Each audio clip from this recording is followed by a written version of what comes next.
I think they muted But they everybody. muted everybody.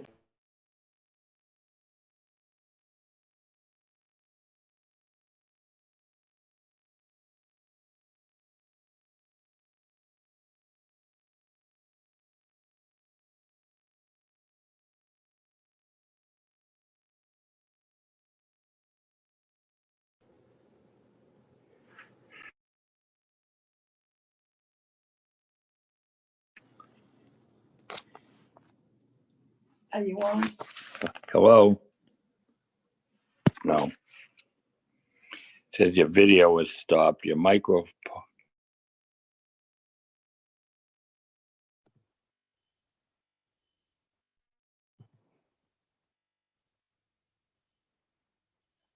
At a minimum, we can hear you, Logie.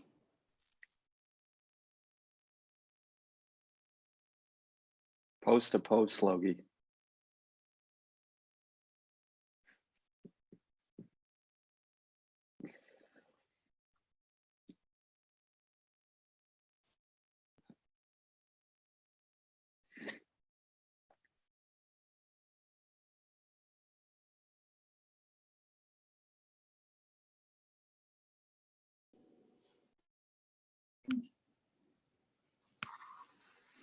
Shaw.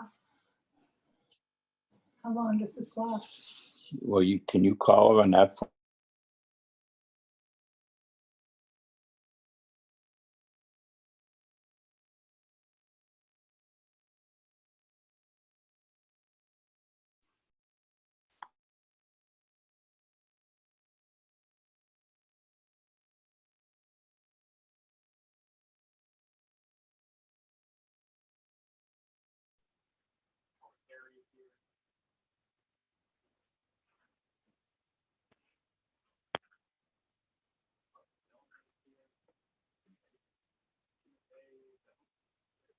Guys, we got just a couple more minutes before we get started here. It's great to see everyone.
All right, guys, we're going to get started. Andy's going to launch us in just a minute here. But it's awesome to see so many faces. Obviously, we wish this was in person, but wanted to do something to recognize, the amazing team that you guys were and still are.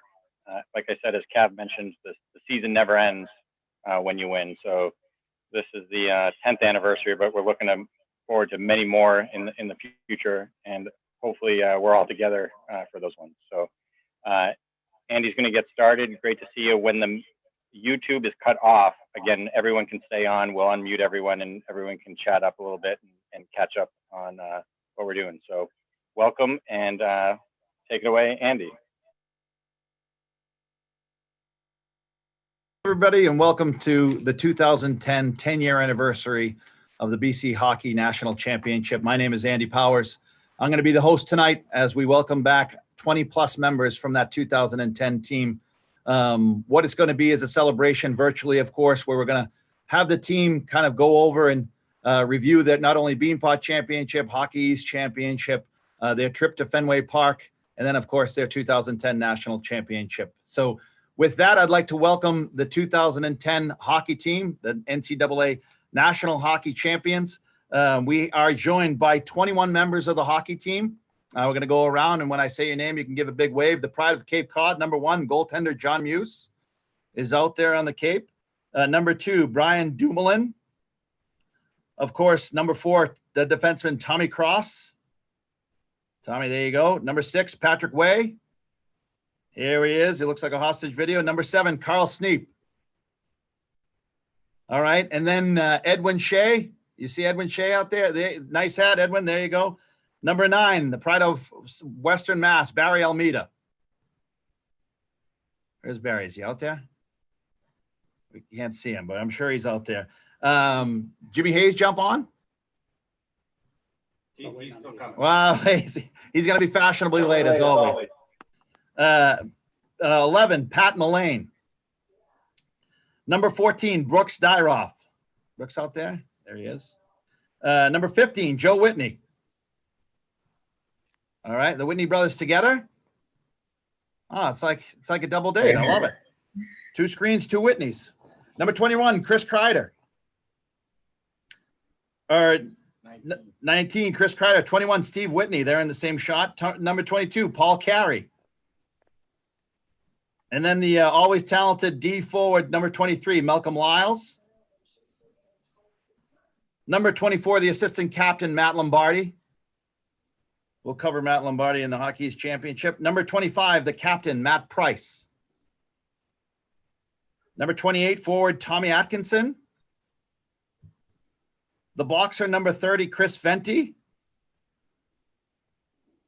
And, of course, number 35, goaltender Parker Milner, who will touch base with later in this episode. There are some guys who aren't able to make it. I actually skipped over number 27, Patch Albert, who's dialed in from Europe. He got stuck over there in the quarantine. He's still over in Europe. Good luck, Patch. The players who can't attend, of course, are a part of this successful team. Number 5, Philip Samuelson. The guy who won't stop playing ever again, number 12, Ben Smith. A guy who's going to be joining us later on in the broadcast, number 13, Cam Atkinson. He's with the Columbus. He has an obligation, but he's going to jump on later. We're going to get to him. And then number 17, Brian Gibbons, is still over in Europe playing as well. There also are some managers on the call that we wanted to recognize. Samson Lee. Is he out there? Tom McGuire. Hey, what's happening? There is Tommy. The ever talented Chris Malloy. And Neil Ratto. Obviously, the managers are an interesting part of, they're an integral part of any team. Those guys played a huge role in 2010. Managers who couldn't attend, Steven Greenberg and Mike Feely. They'll be missed. And then, of course, the Brain Trust we also wanted to recognize before we get going. Head coach Jerry York. Coach York is dialed in. We have Coach Kavanaugh dialed in as well. We have Brownie coming to us from the South Shore. And then we have Logie, who it took some time with Hags, but Hags is a multi-talented guy. He got Jimmy Logue signed in online, which is a huge process in and of itself. Also, we wanted to recognize Russ and Bert. I think Russ and Bert are here. Obviously, the magical strength trainer, Russ DeRosa, and then the Mr. Miyagi, the magical hands of Bert Lenz, who heals everybody very quick. So and of course, John Haggerty, the Brain Trust behind this whole thing, he had this great idea. So Hags, you look great. Thanks for coming. But certainly thank you to everybody for taking the time out of their day on this Friday. Obviously, with everything considered, we'd love to do these in person, but we wanted to get this group together over a virtual call. And we've put together some nice video highlight packages that we're going to run through. So without further ado, we're going to start, I think, with the theme of this call is kind of the success that this team had. If you recall, BC won a national championship in 2008, and obviously the upperclassmen were a big part of that. But it's always interesting starting the season and the expectation. And there's a line that Coach York uses is that at the beginning of the season you have a squad list, and you don't have a roster because that's something that builds through trials and tribulations, and you build as a team. And that squad list at the beginning of this season was super talented, but you have to play every game. You get better, you learn from it, you battle with injury, you come together as a team. And this group in hungry to get back to the Frozen Four, there was Kreider, Dumoulin, Samuelson, Mullane, Stephen Whitney that were part of that 2008 championship. And at the holiday break, the record for the 2010 team was 10-3-2. And actually, they rode into the holiday break on a 7-game unbeaten streak. And I think you'll see that the winning streaks are kind of synonymous with this team. Not only that at the first half of the season, but we'll certainly touch on the winning streak that carried you all the way into the national championship game. But a highlight for your group or this group, and a highlight for anybody that grew up in this area, is this was really the first year that college hockey or any hockey was played at Fenway Park. And if anybody recalls, 2010 was the year that the Bruins played the Flyers outdoor at Fenway Park Hockey East, and BC and BU capitalized on that. And that was something that in this area of the Northeast, college hockey is synonymous with the Beanpot, but playing hockey outside and at Fenway against BU certainly was going to be a special thing for everybody as part of that team. And I think that's our first highlight package that will start right now. And you know, you talk about playing this day. I remember growing up here, and I was here, but Paul Carey was a local kid, had an assist. Paul, what was your takeaway from this game or from this experience? I mean, the experience was truly unforgettable from the start to the finish. You know, we had the Red Sox locker room. The weather was perfect. It seemed like the whole month leading up to it, we were all just getting amped up, excited, and then to actually step on the ice, look at the crowd at Fenway, packed house. It was a great game. Yeah, it was just a ton of fun, and it certainly set the tone for the rest of the season. Now, you talked about the Fenway locker room, and it was a freezing cold day. You said great weather. I mean, it was a cold, crisp evening. It was a packed house at Fenway. Jimmy Hayes is a kid that sold a lot of tickets outside the building. How was it inside? It was awesome being able to experience that. Yeah, I remember I think it was a perfect outdoor hockey weather. I think Paul was trying to get at. It was cold out there, but the warm heaters on the bench made it a lot more enjoyable. But just being able to play at Fenway, growing up as a kid around here, going to a ton of Red Sox games and experiencing that type of crowd in a hockey game was something we'll never forget. Didn't get the outcome we wanted, but it was a lot of fun doing it. Yeah, I really just ran out of time. I mean, as you watched the highlights, you were down 3-0. You claw back. It was 3-2, offensive zone flurry at the game as the game expired. But just a real good takeaway for a lot of kids who grew up in this area being part of that team, but for everybody playing hockey outdoors when it really was a novelty. Obviously, a lot of guys have gone on and played outdoor games, but this was one of the early ones. And it was also something that really kind of kickstarted your second half of the season as a winning team. I know you didn't get the result tonight, but obviously came together as a good group. So good takeaway there. The next game that we're going to have is the Beanpot game. I think this is the final game. It's also against BU. You know, you lost to them in a close one in Fenway. You come back, it's a 4-3 win. And Beanpots are special. Coach York makes, no bones about it. You go after those trophies in the second half of the season. This is your first opportunity to get a trophy, and you skate away with the win. And Chris Kreider, you were able to capitalize and score the third goal in this game. What was your takeaway from this game? What do you remember about it? Yeah, I remember it being a bit of a shootout. A lot of offense on both sides. I think it was my first Beanpot, obviously being a freshman. Remember it being a ton of fun, the energy in the building. And I think the upperclassmen really kind of set the tone. BC has a culture of getting up to these big games and big tournaments, especially the Beanpot, and they certainly led the way. Yeah. Matty Price, you're a senior on this team. You're the first Monday you rolled over Harvard 6-0. What does it mean to win the title your senior year? I mean, it's important. I think when we look back, I think we had never won a national championship without winning Beanpot, if I'm not mistaken, and kind of going in. I think we had a tough January coming in with some losses. So starting trophy season, you kind of want to hit the ground running. So I think it was important to get the first one so we could get the next one and then the biggest one. So always important and always tight games. So a lot of fun to play in them. Yeah, you mentioned that in the last month, the game at Fenway, I think you also lost to BU in overtime earlier. So to play them in the finals and beat them, winners win. That's what winners do. John Muse, Eberly Award winner, MVP of this Beanpot tournament. As a local kid, what does that mean for you, and how exciting was it? Yeah, it's awesome. I think anytime you get to play in the Beanpot, growing up in the New England area, it's pretty special. Being able to play in front of all your friends and family, and being able to win a Beanpot is pretty special. Some of my best memories of Beanpot. Yeah, and we talk about playing outdoors, but you come back indoors, and obviously you play at the Garden, as we'll go through tonight. And a lot of this team's success was on this Garden ice, and looking at it and kind of getting acclimated to winning in this setting only set the tone for later on in the season. But that's really hats off to you guys for winning the Beanpot. Obviously, when you come to BC, it's something that you want to do, something that you want to take advantage of. And, not only for the local kids, but anybody that wears that Beanpot or the Boston College maroon and gold, you win a Beanpot, that's a pretty good year. And good on you guys for not being satisfied as well. Being a Beanpot champion is something that you live with for the rest of your life. So, with that, the next highlights that we're going to go to is really just the Northeastern game. And the reason why this game is relevant for you guys as a whole is this is the last game, well, actually the first game of the rest of your season.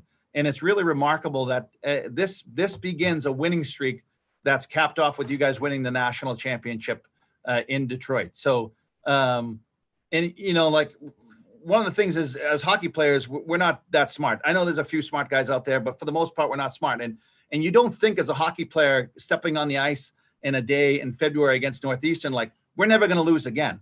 But that's something that you look back and say, geez, this is unbelievable. We've won every game since February at Northeastern. And I wanted to kind of get some feedback of you guys as individuals. Is how do you feel? How did you feel then? And how did you feel like looking back at the whole thing? Because if you look at it, Parker Milner, you start this game, you went 10-2-1. But what was your takeaway from this? Do you remember that at all at home against Northeastern? I remember after we won the Beanpot, we definitely started getting a lot more fans, and it was really cool to see Connie Forum jammed like it was. I know Gibby had a couple highlight reel goals in the first, and then the defense kind of shut it down. I was watching the highlights today. Edwin Shea had a bone-crushing hit in the second period, but yeah, it was fun to play in front of a lot of fans at home, just like every time when we got to play there. Now, Edwin Shea, bone-crushing hit. I hope it was on an opponent, because usually he's running over guys in practice. Yeah, he got someone right on the boards, like right up by the blue line to my right side. So, but yeah, he's kind of a weapon in practice too. Yeah. Everyone knows me for being a big hitter, so that was right. That was good to get the boys going there. I remember what you're talking about, Parker. But yeah, that was awesome. Edwin, this was a Sunday afternoon game. You talked about the Beanpot. You had lost 2 out of 3 after the Beanpot, but this was an impressive 7-1 win. There you go, coming in on a celebration as you always do. Just make sure you get that plus. But what was your takeaway from this game? Yeah, for me, it all comes down to our senior leadership. And obviously, like you said, we lost 2 out of 3 coming into this game, but Pricey, Lumbo, Smitty, and even the junior class at the time got us back on track, said this is time to, bear down and start to play well heading into playoffs. And as you said, Parker Milner played awesome in this game, and it started from the defense out, had some timely scoring from the guys up front, but I think it was just a big game to get us back on track for the stretch run. Right. And some of that defensive core, I mean, this game, if you look over the stats, you put 50 shots on goal, which is offensively impressive, but 7-1, you talk about winning and defense wins, guys like Patch Albert. Patch is out there. Patch, what was what did it mean to be part of this defensive core for this group? It was a pretty special thing because, I mean, we had Sneeper as a leader for our group, and there was a lot of young guys on the D4 as well at this point. So to be able to learn from those guys and to play with this group was a special thing for me. Yeah, absolutely. And Carl, I know you're out there. What do you remember? I know you talk about, offense starts with defense, but 7-1, good offensive output, but only allowing 1 goal to Northeastern. What do you remember about this game? Sure. Well, if you look at the highlights, just shows how dynamic, some of our forward lines were. And sometimes you say the best defense is a good offense, and you can see that Gibby, Witt, and Cam combo really just lighting it up. So it's fun to watch these highlights again. See right there, look at that goal. That's pretty sweet. Now, Dumo, did you jump in any of this? I know you pride yourself on defense, but did you have any offensive input on this one? I mean, I only had 1 goal this year, so I wasn't expecting any questions coming my way. But no, I mean, I didn't really factor in too much in this game, but save it for another game. Well, it's 7-1. I mean, all the defense played a good job, and if you only give up 1 goal, it seems like the defense did a good job. But Malcolm Lyles, I know Malcolm's out there. What was your takeaway on this game? A lot of fun. It was, we came together as a team. I know we were gelling behind the scenes, so it really translated to the on-ice chemistry. So that was it was really fun to be a part of. You mentioned that fun, Malcolm. Do you think that, is this something that this team needed? An offensive outburst, 7 goals, but really a demonstrative win that really got something building towards the end of the season? Well, behind the scenes, we're all beauties. So basically it comes down to that. It translates to our on-ice play, and it really makes a difference in bringing the team together. So we, followed the system, and I mean, you guys were there, you watched it. Yeah. Well, no, speaking of beauties, thanks for wearing the gator, just in case you got to pull it up for the pandemic. Thank you.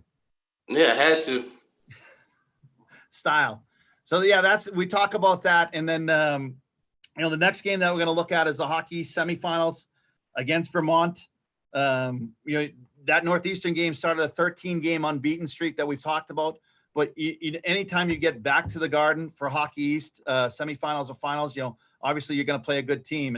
And this team, you swept UMass in the quarterfinals, and then so you're up against Vermont at the Garden. UVM had upset UNH in the quarterfinals, so they were a surprise to be there in the semifinals.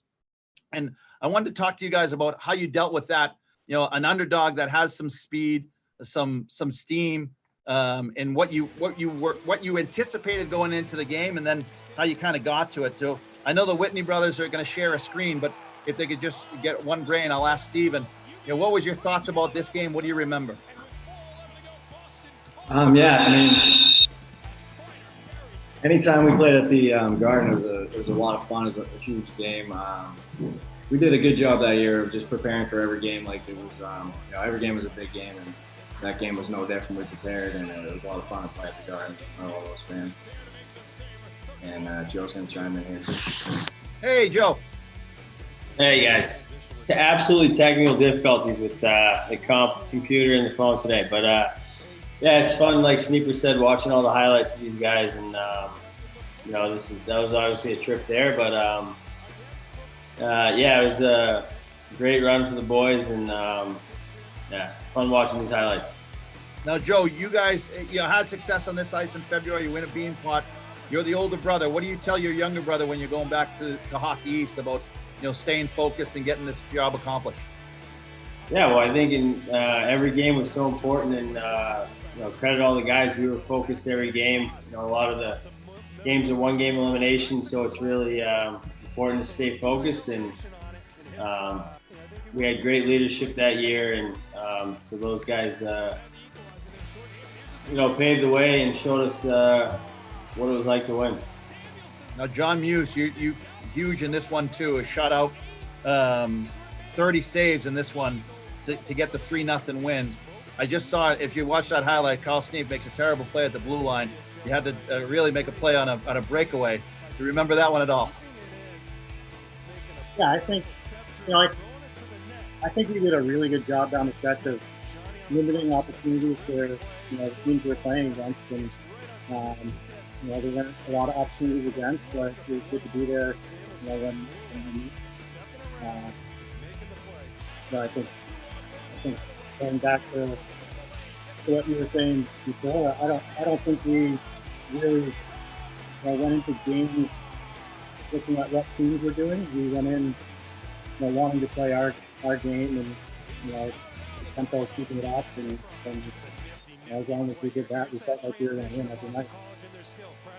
Yeah, and you can certainly see that, John. You talk about, playing a team game, and not only defensively, but offensively. When you watch these highlights, when anybody scores, all 5 guys on the ice are going bananas, which obviously speaks to the chemistry that you have as a group. So that was the semifinal game. You guys went on to face Maine in the championship game, and this game was actually on Nesson last week, and I was able to catch it and watch it, and we can kind of go over it here and pick it up. But if you remember, you guys talked about, hey, I think you said the Fenway game was a shootout. That was a 3-2 game. This hockey's championship game was a 7-6 game, which I think you let a 2-goal lead slip away twice. Now, I know the coach's staff is on this call, Coach York, Cav, Brownie, Logie.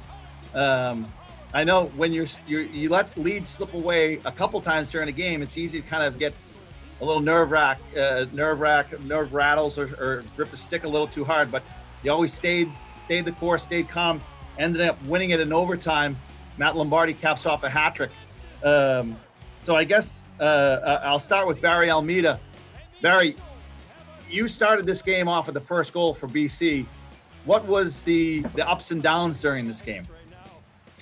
Yeah, this was a crazy game. I remember this game being a Lombardi highlight reel, but there's really a lot of emotions during this game. You're up, and then you're tied, and then you're going overtime. But once again, we had great leadership to keep us steady and level-headed and be able to get the job done. Yeah, it's Matt Lombardi. I actually watched the game on Nesson because John Haggs sent me the thing. He's like, Matt Lombardi had a hat trick. I was like, that's impossible. No way. And of the 3 goals, Matt, we're going to talk to you about the 3 goals. 2 of them are just goal mouth scrums, including the game winner, which is good on you, like go to the net. But when was the last time outside of practice that you had scored a hat trick? Mites, maybe. I'm not really sure. But you just felt it like, was it just one of those games where you're like, listen, nothing can go wrong for me. Just find a way to get me the puck? No, it definitely didn't have that feeling. I remember, I don't know, Pricey, if you remember, but after the overtime goal, I remember grabbing each other and just like, what the hell is going on right now? They were all just kind of chipping away at the goal line. I got lucky on some of the bounces and had a couple of good ones go my way. But like Maddie said, it was, BC's never won a national championship without winning the Beanpot in the hockey. So it just, it was a kind of a crazy game, but I think that's in our minds every year we went to win a trophy. And luckily got a couple good bounces. I mean, if you see that second goal, that snap off the wall, that was your prettiest goal of the game. And it's just, that's just typical of a guy that's finding the back of the net. The overtime game winner, do you remember that one at all? A little bit. Again, just kind of got a lucky bounce. It was just right underneath the goalie's feet. And I think I just whacked at it. I got tripped. And, I remember Pricey and I coming in the zone and the puck just kind of bounced. I grabbed it and just quickly threw it at his feet and happened to go in. They weren't overly skilled goals. Yeah, well, hey, they don't ask how, they ask how many. You had 3 that night. So that's fine. You just take it. Now we talked to Matt Price. Matt Price, you talk about being a captain, and everybody on this call has talked about the leadership of the upperclassmen, and you're the captain now. And I know, you as we watch the highlights, it's 6-4 right now, right? You think this one's kind of in the bag. We can do it. And I think it's Joey Diamond scores a goal with seconds left to tie it at 6-6. What's the message that you have in the room between the end of regulation and overtime? Yeah, it's a good question. I mean, I think it starts long before us or any of us got there. I mean, the culture, you come in as a freshman and there's a confidence in the program that kind of started many years before. So I think everyone kind of going into every game had an expectation that we can always win. So even blowing a lead like that, I think we kind of knew at any point in any game we could win. So I think going through it year after year, we kind of could just develop that confidence and keep sticking to what works and find a way to win, get a win. And I think that's what we did. That sounds so simple when you say it, find a way to win a game, but like Matt just talked about, like this winning goal, it's a dump-in. That's all it is. It's a dump-in, and two guys are just outworking their opponent, and they go to the net with their stick on the ice. Next thing you know, you're Hockey East champions, right? That's what it is. It's find a way to win a game. And Matt Price, what does it mean to go up? You go up, you accept the Beanpot in February, and now you're back in the Garden in March, and that you're going up again to get the Hockey East championship trophy. How good is that feeling? I mean, it's fantastic. I mean, it was always a blast to play at the Garden in front of all those fans, and especially for all those guys growing up in the Boston area, pretty special. But I think it was, I alluded to it earlier, I think for a lot of us, it was just one of those things where you kind of keep chipping away, check the box, try and collect the trophies, and kind of gearing towards the one at the end of the season. And it's just another measuring stick that makes you feel like you're on the right path towards what kind of you're ultimately trying to accomplish at the end of the year. Absolutely. You watch that celebration at the end. Brian Gibbons, who's not on this call, he almost overshoots the pile. He got up so high. For a little guy, that's tremendous ups. So that's the Hockey East regular season championship. You begin the NCAA quest, or the road to the NCAA championship, with a regional game against Alaska. And in Worcester, so Alaska's got to travel across the continent to get there. And I think a lot of people are expecting kind of you guys, the way that you were playing, the history that you had, to just kind of walk over Alaska. But Alaska played a really good game. And it was a tight game in Worcester late. Pat Mullane, eventually you score the game winner, 3:46 left in the third period. Pat, what do you remember about this game? Or was there any feeling on the bench like, hey, we got to start to separate from these guys? No, I think obviously, first and foremost, I think we like being in Worcester. If you look at 08 and 2010 and 2012, we have some pretty good luck coming out of the Worcester Regional. But no, we had a ton of confidence going into that game. And, Lumbo got us started with the shorthanded goal right here. And, I think Alaska tied it up 1-1, halfway through the first or the second. But we just had a ton of confidence in our ability and the team and the guys around us. So, I think when it, tied it up right there, but ultimately, I don't think there was any doubt on the bench. We were just kind of stuck to our game plan, and ultimately it worked out for us. You talk about Lombardi. I mean, that's a power forward move right there. The first goal of the game, but just staying hot, baby. Just stay hot. And are you wearing matching shirts with Dumo, or what's going on up there? No, they look similar, but they're not. His has a little bit more cotton. Mine's polyester. Nice. Well, we can't tell. It's a Skype call. So, Tommy Cross, you're obviously a huge part of this team. What do you remember? And everybody, you talk about going through Worcester, Tommy, and the importance of winning a regional, but this was a tight game, all day. And sometimes when you play those tight games, as the game wears on, the team that's the underdog feels a little bit stronger. Did you feel like that, or do you guys feel like, hey, we have this, we just got to stay the course? Yeah, I just remember we were definitely a motivated group, just because we didn't give ourselves a chance to play in the tournament the year before. And so, you go through everything through the whole season, and for the freshmen and sophomores, it was our first experience playing in the national tournament. So we finally got there, and it's kind of the beginning of a sprint to the finish, and we had great energy. And watching the highlights, we were obviously playing pretty good hockey, and everyone was contributing. So I just remember us feeling like you're 4 games away, and we were pretty pumped to get going. So, Tommy, just to take away something, the mentality of this team, what you just said is, hey, we're looking forward to winning. We're not worried about losing. And I think that's so important for teams that win championships and it's really remarkable that all 4 national championships won during that decade went through Worcester as a regional.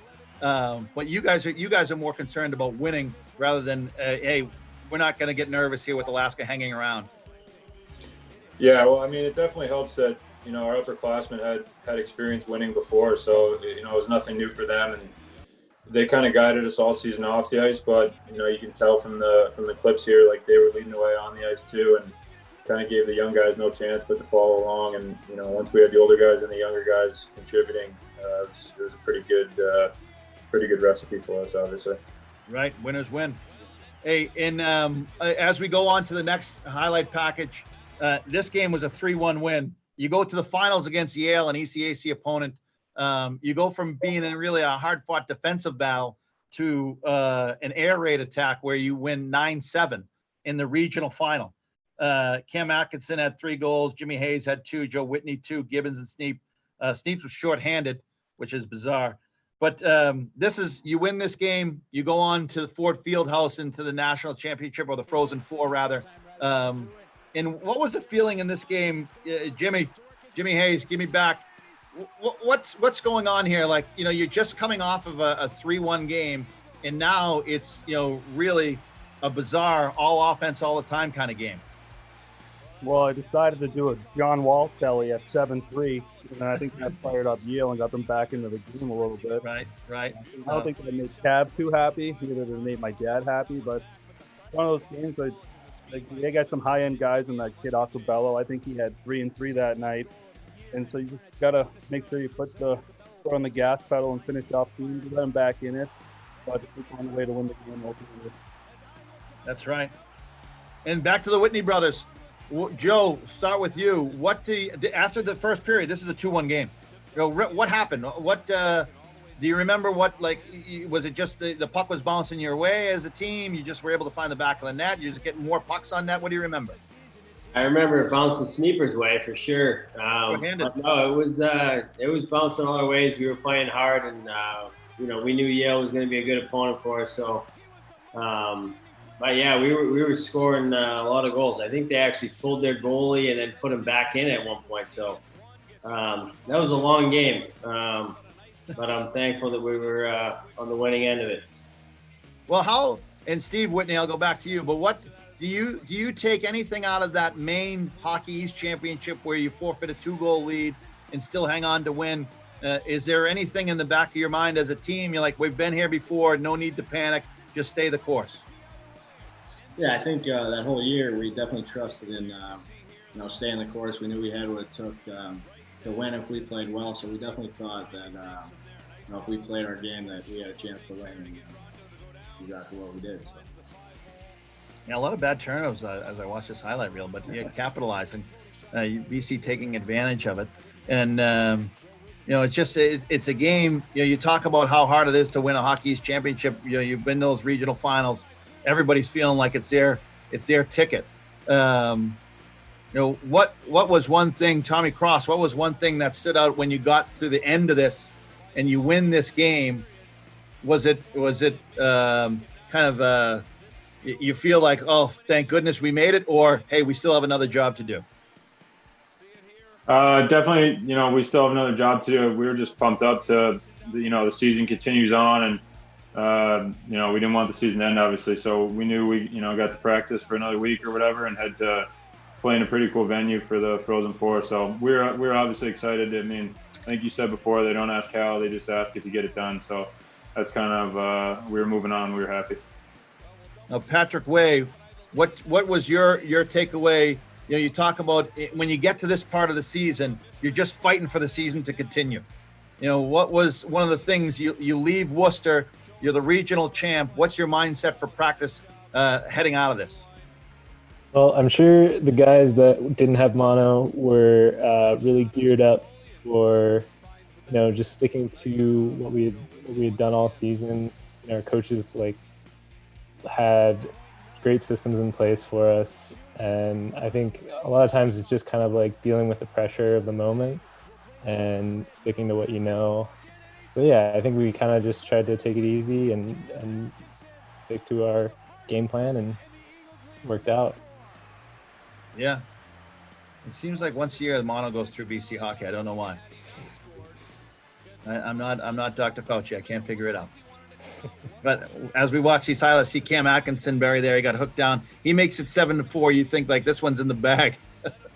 And as Jimmy mentioned, I think Yale drew a little bit off the celebrations and they claw back on it. But it starts with a shot block, right? Shot block leads to a breakaway, and that's just good team hockey.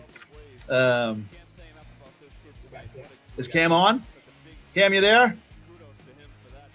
I'm here. Well, this guy, I don't know if you guys know Cam well, but Cam and I did a thing over the winter or the summer, and he has a forensic memory. So what do you remember about that breakaway, Cam? I remember throwing up right here because I couldn't control myself. But yeah, I mean, what a block by Whit Dog. What a block, and led me to a little breakaway, and all I had to do was bury it. Yeah, you're getting hooked down. You kind of go high glove. Good finish there, and you think we're just talking to the guys right there. You got to think it's over, 8-4. But Yale claws their way back. And Cam, what was your memory of this game, and how good did it feel to win a regional? No, it was good. It was definitely good to get past that team. I remember Jimmy Hayes doing the John Wall after the 8th goal. Yeah. The John Wall dance. You know, one of these. Oh yeah. I'm sure he's going to show it right here, but no, everyone contributed to that game. It looked like everyone had at least a point, or at least someone got on the score sheet, and it was a good team win to kind of get us feeling good about ourselves, ready to rock and roll for the Frozen Four. Yeah, Jimmy touched on the John Wall and how it seemed to inflame the Yale Bulldogs. Yeah, no, it's he does the same. He does. I saw some of the highlights that Hag sent me a couple days ago, and he does the same celly. Goes down to one knee, points to someone in the stands, probably a pretty girl, and jumps into it, and then the rest is history. Nobody celebrates a 4-goal lead better than Jimmy Hayes. Nobody in the country. Yeah. Relax, Jimmy. You look too stressed. Relax. Oh, never stressed. What a shot, though. I mean, uses this guy as a little, a little screen, and oh yeah, there it is. Yeah. Love it. Dancing on the graves. Yeah, right. You're a terrible dancer, by the way. But hey, it's a good win. It's a good win, and we're going to move on to the next, the national semifinals, where you guys draw Miami of Ohio. Now, Miami was one of those teams that was trying to get over the hump. They always thought that was the next year was going to be their year. You guys really run over them 7-1. But I wanted to talk a little bit about the venue. Ford Fieldhouse was, kind of a unique spot for the Frozen Four, being a football stadium. And I just wanted to get your team feedback as far as when you walked into the building and saw it for the first time, and what you thought it was going to be as opposed to what it was, and what the atmosphere was like. And Cam, while we have you, what was your takeaway from that atmosphere? I remember the ice being really pretty crappy. Even when we had a practice, I remember one of the things Jerry York said was, well, actually that was after we beat Miami, but it wasn't the greatest, but we found a way to get it done. And I will say, I mean, actually, like I said, I watched the highlights earlier today too of that game specifically, just because being in Ohio, I run into a lot of those Miami, Ohio graduates and ex-coaches, and that the coach at the time was Rico. And, we just absolutely dominated. That goalie couldn't save a beach ball. If you look at every single goal that was scored, it was, some of the weakest goals I've ever seen. They're all 5-hole, but no, it was, like I said earlier, everyone contributed too. And that's kind of how we got it done that year. Every guy stepped up in crucial times. It was just fun to be a part of. We expected big things and just executed to the most. And winning is what BC has always done. So it was pretty cool, pretty special for sure. Well, yeah, I'm sure the Miami goalie appreciates the kind words, but you know what? What's amazing is that 06, 07, and 08, BC ran into Miami in the regional and all three wins. But it's really remarkable. You talk about that winning. BC just finds ways to win. Dumo, you talk only about having one goal all season. You had 3 assists in this game. What do you remember about this atmosphere?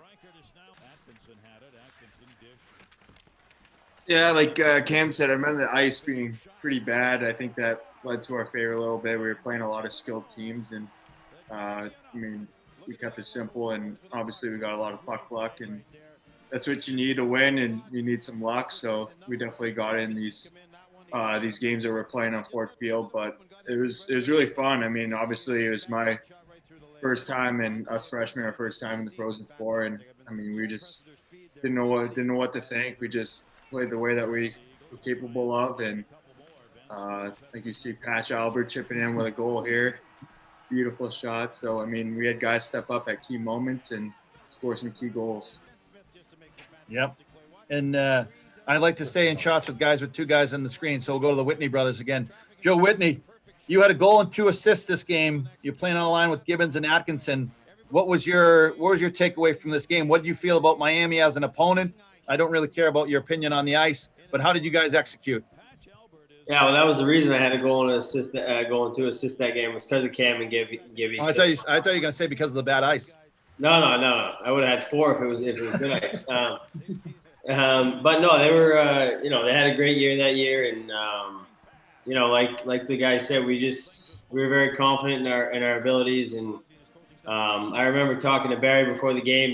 We were watching the Wisconsin RIT, I believe. We were in the other semifinals, and we were saying like, hey, if we just work as hard as we can every shift, every single guy, then like we were gonna win. And so that's what we did. Every guy back checks, forechecked as hard as they could, and there's the result right there, 7-1. So yeah, it was a special game in Frozen Four. Yeah, absolutely. And you touched on it, and it's been a theme of this call, but it's been a team thing, right? It's not just one line going, it's the 4 lines going, the D, the goaltender, and it's just kind of an unstoppable wave. And you saw it there against Miami of Ohio, putting up 7 goals in the NCAA semifinals is a pretty good litmus test for a team. And you guys moved on. 2 days later, you play Wisconsin, and for what you go into a national championship like we did in '98 against Michigan. You expect that it's going to be a dogfight, right? You expect that it's going to be a 1-goal game. You expect that it's going to be, it's going to be a way that the puck bounces late in the game, who wins and who loses. But you guys skate into this, you skate out 5-0 and national champions. And I can't imagine what that feeling was like, just kind of as the game progressed, and you're the Wisconsin's fading away and you guys keep pummeling it on, but that feeling on the bench as, hey, this is something that's going to happen for us. And that's the next highlight package that we'll look at. And if you remember this Wisconsin team, I mean, I'm sure you don't, they were talented. McDonough, Jeffrey on Stepan Gardner, Craig Smith, Brendan Smith. Like this, you look at this game going in and you're like, hey, these are 2 evenly matched teams. And it's 1-0 going into the 3rd period. And then it's a 5-0 final. And, Matt Price, as a captain of this, like what is that feeling going in? Obviously, you're in the national championship. There's no game tomorrow. It's 1-0 in the 3rd. But as that game goes away, what's your feeling on the bench? What does it like mean to be like, hey, this is going to happen? I mean, it's pretty special. I think you obviously can't drop a better way to end your senior season. So I think, as you alluded to, it was a tight game going into the 3rd. But yeah, I remember the serious guy I am, like being up probably 4 with a couple of minutes left, still being nervous. But as the clock wound down there, it was pretty exciting. And like I said, not a better way to finish the season. And as Cavo says, the season never ends. Right, season never ends. You get the empty netter. How great is that? That's about all I got. Yeah, that's it. You take the goalie out, you give me a chance. That's it. That's all I need. Yeah, Cam, I'm sure Cam had 2 goals in the 3rd period, kind of take it away. And Carl Sneap, what were your thoughts on this game? As we talked about the defenseman, getting a shutout in the national championship against a team of this caliber, right? That's impressive on itself. But Carl, what do you remember about this game? And more specifically, what do you remember about the 3rd period? Sure.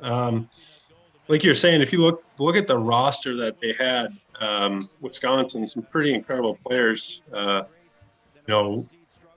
a decor, I think that game we did a pretty good job of limiting their opportunities and keeping them to the outside. And when we had breakdowns, Mutes, obviously with a shutout, stood on his head, made some huge saves, and then just look at the celebration. I missed that. It was fun. And, you know, what I remember about that celebration is Witt did a good job staying on his feet that time. I know earlier in the year he had a pretty bad wipeout in one of those dog piles. Man, I watched that today in the Beanpot. That was brutal. I went headfirst into the pile. I could have got stepped on. You picked me up by my pants like a diaper. That's what teammates are for. Still alive. Let's get some of the coaches' feedback. Brownie, what do you remember about this game? Is Brownie on? Yep, I'm here. Just what the guys were saying. Wake up. I had to unmute. These guys impressed me is that in all the big games, like I think we were a little hesitant in the first, the Fenway game. And after that, for whatever reason, they figured it out. And they played all their best hockey in the big games.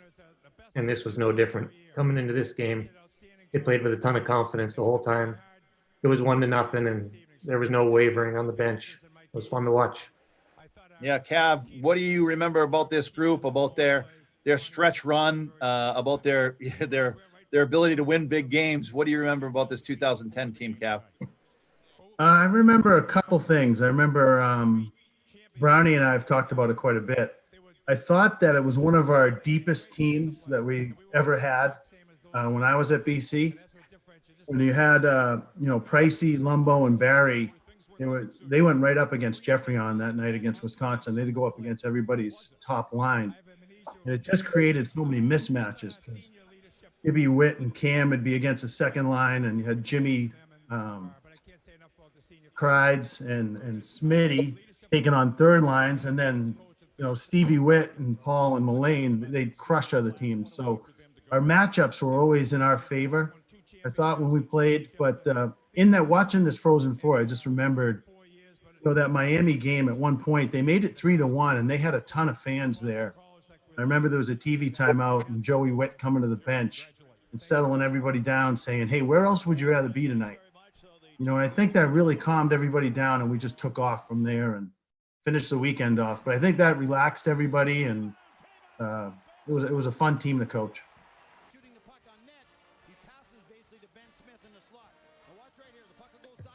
And Logie, you out there? I'm here. What were your thoughts, Logie, about the whole season, about this group?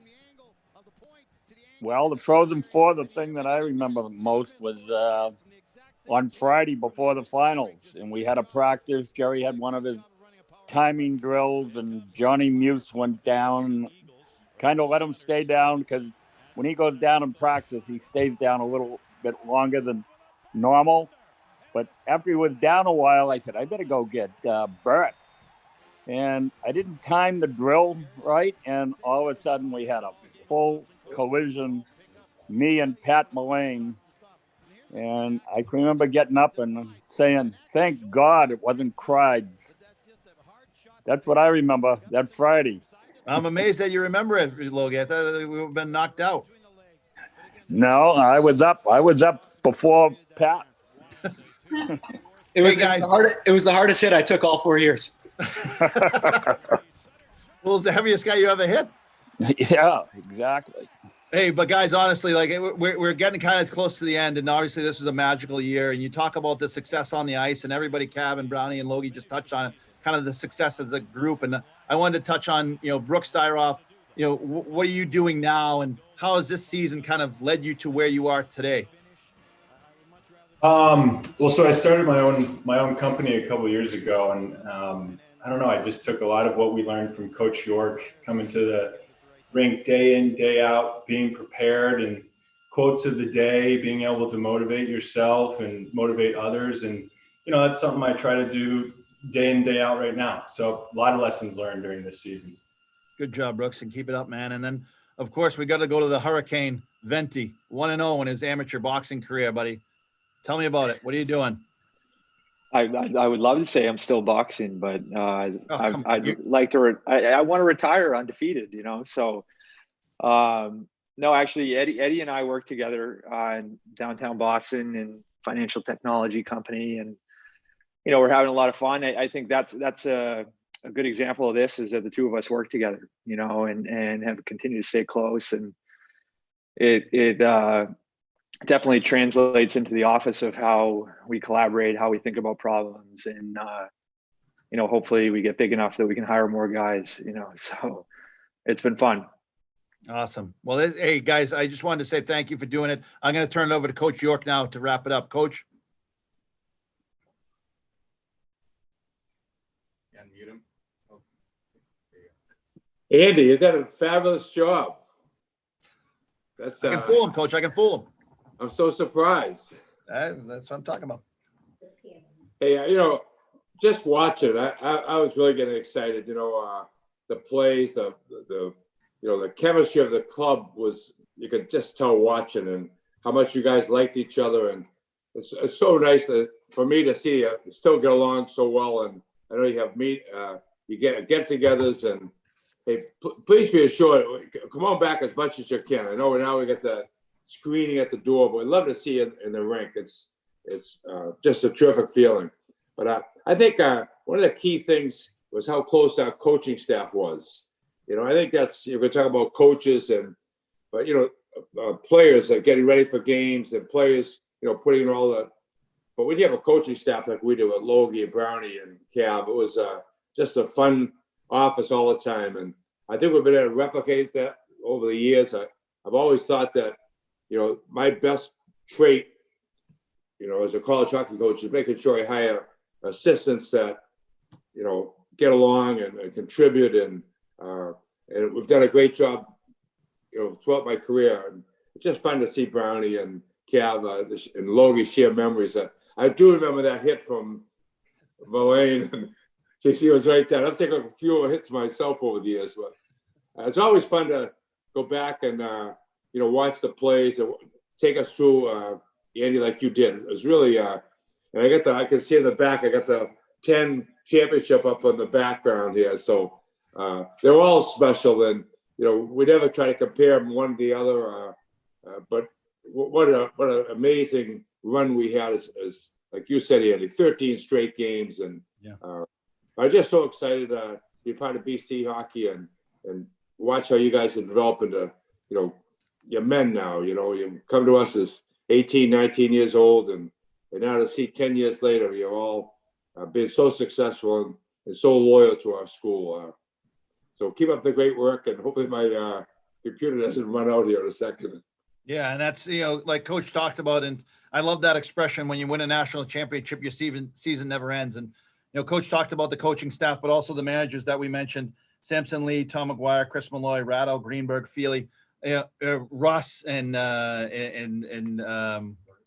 Bert, and everybody that played a role in this team being so special from the players on down is certainly important. And I wanted to make sure that we're going to wrap it up now, and certainly thank you to everybody who was able to join. We're going to leave you with a slideshow. We talk about the season never ending. We do these slideshows, but it's all the accoutrement that goes along with it, the White House trip, the throwing out the first pitch. And you guys certainly deserved it. So thank you to everybody for joining. We're going to roll that slideshow now. You can watch it before the YouTube thing ends, and then we look forward to meeting you guys around the rink. The BC season starts a week from tonight at home against UNH. You can listen to it on 850 EEI or on Nesson. So great job, everybody. Thank you.